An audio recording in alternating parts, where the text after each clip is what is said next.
नमस्कार। आज हम बात करने वाले हैं उस अदृश्य सुरक्षा कवच के बारे में जो हमारे आपके निवेश को सेफ रखता है। ये एक सवाल है जो शायद हर इन्वेस्टर के मन में कभी ना कभी जरूर आता है। हम अपना पैसा ब्रोकर को देते हैं इस भरोसे पर कि वो सुरक्षित रहेगा, पर सोचिए अगर कुछ गड़बड़ हो जाए तो क्या वो पैसा वाकई सेफ है? तो अच्छी खबर ये है कि इसके लिए एक पूरी की पूरी नियम पुस्तिका बनी हुई है। इसे बनाया है सेबी ने, यानी securities and exchange board of India ने, और इसका बस एक ही मकसद है, ये पक्का करना कि हमारा निवेश सेफ रहे। तो चलिए इसी में थोड़ा और गहरे उतरते हैं। देखिए, आपकी सेफ्टी की कहानी तो निवेश के पहले दिन से ही शुरू हो जाती है। मतलब जब आप अपना ट्रेडिंग और डीमैट अकाउंट खोलते हैं। जब आप अकाउंट खोलते हैं तो कुछ डॉक्यूमेंट्स पर साइन करने को कहा जाता है ना? वो सिर्फ एक फॉर्मेलिटी नहीं है। KYC फॉर्म यानी नो योर कस्टमर आपकी पहचान पक्की करता है। रिस्क डिस्क्लोजर डॉक्यूमेंट आपको मार्केट के जोखिमों के बारे में बताता है, और डूज एंड डोंट्स की गाइड एक समझदार इन्वेस्टर बनने में मदद करती है। अच्छा, अब एक बहुत ही जरूरी चीज है DDPI। ये एक ऐसी व्यवस्था है जो आपके ब्रोकर को आपके डीमैट अकाउंट से शेयर्स निकालने की इजाजत देती है, लेकिन सिर्फ और सिर्फ आपके ट्रेड्स को सेटल करने के लिए। इसे आप अपनी डिजिटल परमिशन स्लिप समझ लीजिए। मतलब ब्रोकर आपकी मर्जी के बिना आपके शेयर्स को हाथ भी नहीं लगा सकता। पहले क्या होता था, पावर ऑफ अटॉर्नी या POA का इस्तेमाल होता था। ये ब्रोकर को आपके अकाउंट पर बहुत ज्यादा कंट्रोल दे देता था, जिससे गलत इस्तेमाल का खतरा बना रहता था। लेकिन DDPI ने इस पूरी कहानी को ही बदल दिया है। ये बहुत लिमिटेड और स्पेसिफिक है, जिसका मतलब है कि ब्रोकर बस वही कर सकता है जिसके लिए उसे इजाजत है, आपके सौदों को सेटल करना। ये बदलाव कंट्रोल वापस आपके हाथों में देता है। ठीक है, तो अकाउंट तो सेफ तरीके से खुल गया। अब बात करते हैं उस पैसे और शेयर्स की जो ब्रोकर के पास पड़े हैं।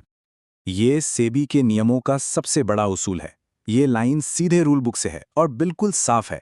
आपका ब्रोकर आपके पैसे या शेयर्स को अपने खुद के बिजनेस या खर्चों के लिए इस्तेमाल कर ही नहीं सकता।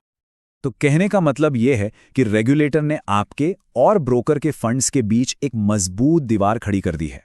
आपके फंड्स को हर हाल में अलग और सेफ रखा जाना चाहिए। और सुनिए, यह सिर्फ कोई वादा नहीं है, इसे लागू करने के लिए पक्के नियम हैं। सारे क्लाइंट्स का पैसा एक अलग क्लाइंट अकाउंट में ही रखना होता है। ब्रोकर इस पैसे का इस्तेमाल अपने लिए बैंक गारंटी बनाने में नहीं कर सकता। और सबसे जरूरी बात, ब्रोकर को समय समय पर, मतलब हर 3 महीने में, आपके अकाउंट में पड़े एक्स्ट्रा फंड्स को वापस आपके बैंक अकाउंट में भेजना होता है। तो नियम तो अपनी जगह है, लेकिन ये कौन देखता है कि सब लोग इन्हें मान भी रहे हैं या नहीं?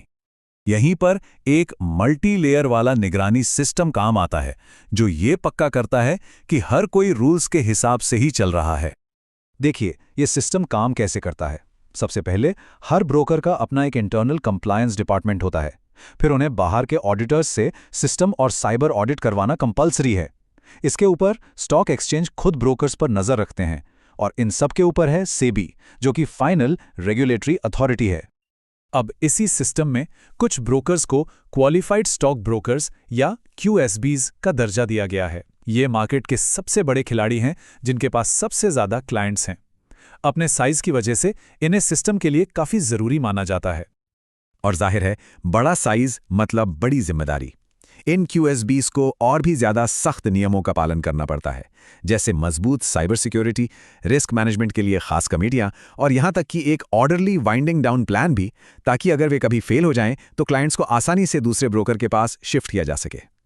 पर क्या होगा अगर सबसे बुरा हो जाए? मतलब मान लीजिए कि इतने सारे सेफ्टी मेजर्स के बावजूद भी कोई ब्रोकर फेल हो जाता है। यही तो हर इन्वेस्टर का सबसे बड़ा डर होता है ना? क्या पैसा हमेशा के लिए डूब गया? जवाब है नहीं। इसके लिए भी एक स्टैंडर्ड ऑपरेटिंग प्रोसीजर यानी SOP बना हुआ है। ये एक पूरी तरह से प्लान की हुई प्रक्रिया है। जिस दिन डिफॉल्ट होता है, ट्रेडिंग तुरंत रोक दी जाती है। अगले दिन सारे डीमैट अकाउंट्स फ्रीज कर दिए जाते हैं ताकि कोई भी शेयर्स बाहर न जा सकें। और बस कुछ ही दिनों के अंदर क्लाइंट्स को एक नए सेफ ब्रोकर के पास ट्रांसफर करने का प्रोसेस शुरू हो जाता है। इस पूरे प्रोसेस का एक ही मकसद है, इन्वेस्टर्स के एसेट्स को बचाना और मार्केट में एक स्मूथ ट्रांजिशन सुनिश्चित करना। इसे इसलिए डिजाइन किया गया है ताकि कोई अफरा तफरी ना मचे और इन्वेस्टर्स को ये ना लगे कि वे बीच मझधार में फंस गए हैं। और हाँ, अगर कभी आपको अपने ब्रोकर से कोई भी दिक्कत होती है तो मदद के लिए एक साफ रास्ता बना हुआ है। शुरुआत हमेशा ब्रोकर के कंप्लायंस ऑफिसर से करें।